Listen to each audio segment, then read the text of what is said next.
We're still here in Salt Lake City, Utah. Hey, I'm Mark. Notice anything different? No green screen, no clicker, no teleprompter. What, you're still here? Last time I saw you, the bus was pulling out and you were sitting on the curb, staring at an orange juice carton. Because it said concentrate. Jeez, you were as bright as Alaska in December. Hey, you know, in the part of the world where I teach, there are a lot of LDS families. I was done teaching one period and at my desk engaged in a rousing game of solitaire when one of my LDS students, the son of a prominent member of the church, said something kind of off-color to one of his friends. I looked at him and glared at him. I said, "Hey, you can't say that.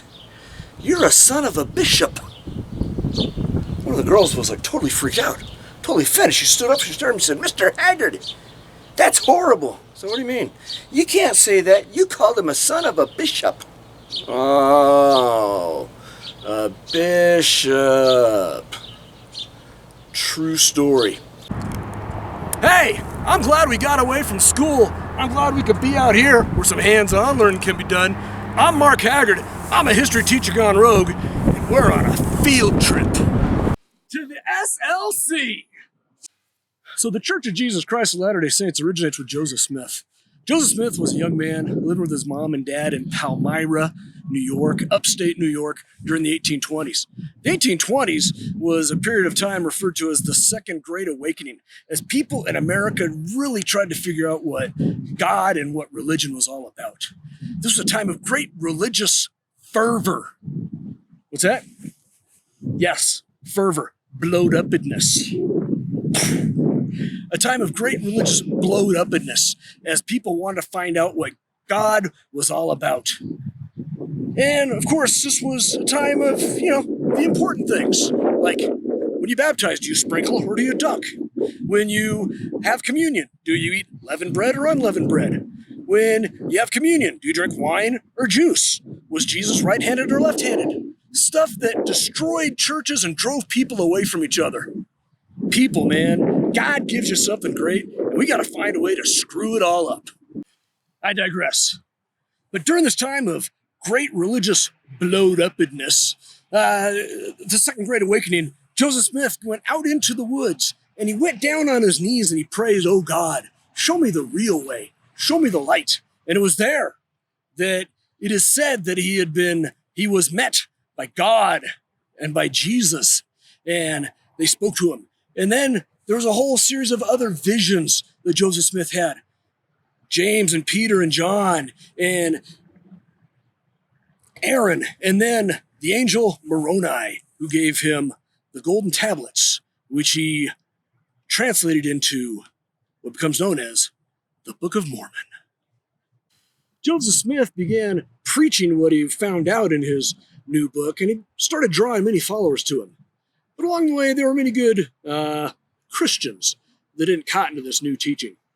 And they started to engage the Mormons in good acts of good Christian violence, and eventually drove the Mormons out of the state. The fledgling sect moved out of New York into Missouri, where they could build their new faith. But good Christians in Missouri began a campaign of good Christian violence against the LDS. In fact, in 1838, Governor Wilbur Boggs of Missouri issued Executive Order number 44, telling the LDS to leave Missouri or face extermination.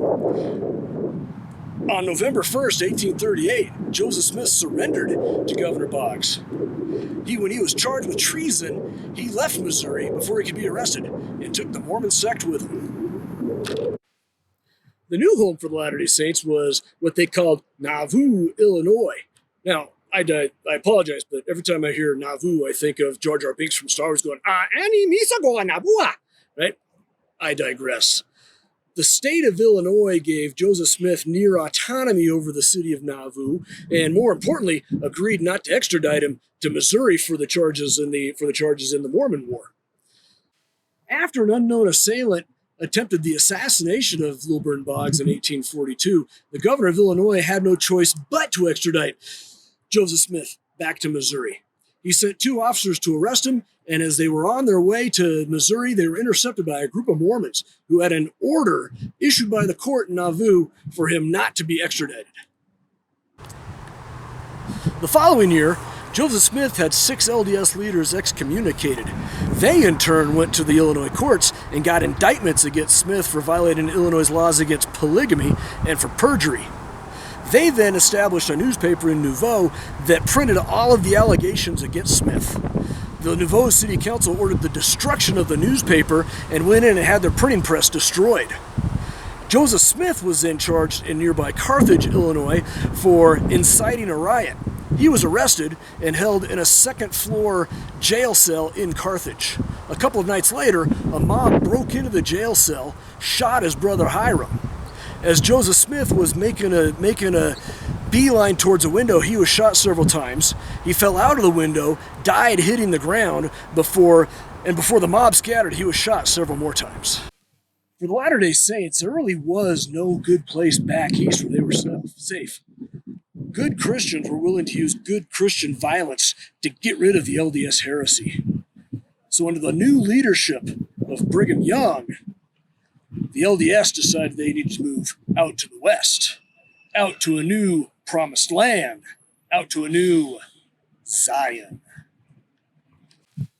Brigham Young led the first 400 settlers here to the Salt Lake Valley, where they set to work establishing a new society. They set up an irrigation system that caught runoff water off the Wasatch Mountains and began planting fields with turnips and potatoes. This monument on the mall of the Utah State Capitol honors the first 400, the Mormon battalion that showed up here first and established that new society. So here they were, the Latter-day Saints. They'd set up their new society in the Salt Lake Valley, and they were on their way. But then they found out what many of the homesteaders before them had found out. One of the great threats to society in the West. Locusts. Thousands of them. Millions of them. Maybe billions of them. Flew in off the west wind. They came and they settled on their crops. Nom nom nom nom nom nom nom nom nom nom nom. And the Latter-day Saints sat there in wonder, watching locusts eat out their sustenance for the coming year, and considering the famine that would cause their destruction in no time. The Saints went to Brigham Young, and they cried to him, "Brother Brigham, what did you do? Did you bring us out here to let us die? We had food back in Illinois." It was a lot like the Israelites when they bothered Moses about leading them out of Egypt. So what could Brigham Young do? Brigham Young did just what Moses did. He went back to his home. He paced the floor. And then finally, he did just what Moses did. He crossed his arms. He set his face towards God and he prayed, "Oh God, why did you bring us out here just to have us destroyed? Save us. Save us from death." From outside, he heard a commotion. He went out to where the people were, and they looked to the west.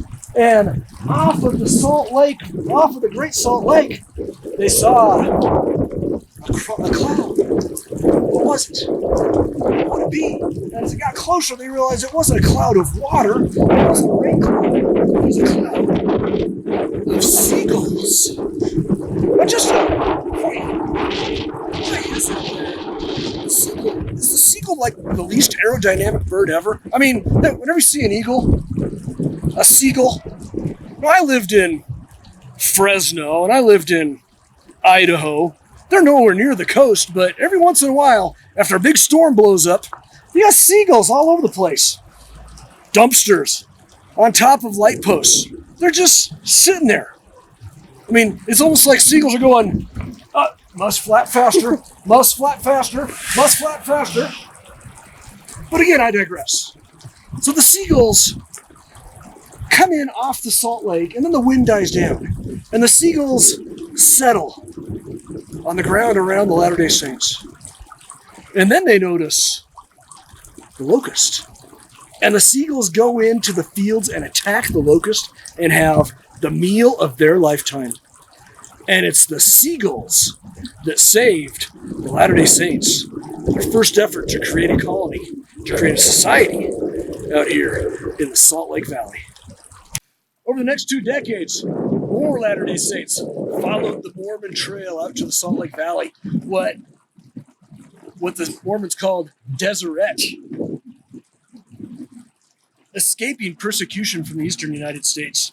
Once the group from Nauvoo had completed its trip, Brigham Young focused on the trek of European converts. He encouraged followers to come out using 2-wheeled hand carts, which would make the trip much less expensive than having to buy draft animals. 3,000 more Latter-day Saints came across using these hand carts over between 1856 and 1860. By 1860, the Latter-day Saints simply started sending out wagon trains back east to bring more of the Latter-day Saints out to the Salt Lake Valley. When the Transcontinental Railroad was completed in 1869, that made the Mormon Trail obsolete.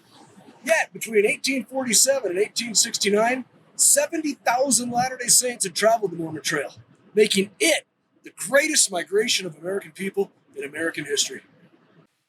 All right, before we get back on the bus, I want to thank my friend Dave McDonald for giving us this idea and giving us a little help in our shooting around the SLC. I want to thank Brigham Young for laying the city out like a grid so you're never lost. You're only a few right turns away from wherever you want to be. I want to thank Mr. Brent Allen for letting us use his equipment, and I particularly want to thank my daughter Molly for being the camera girl on this trip.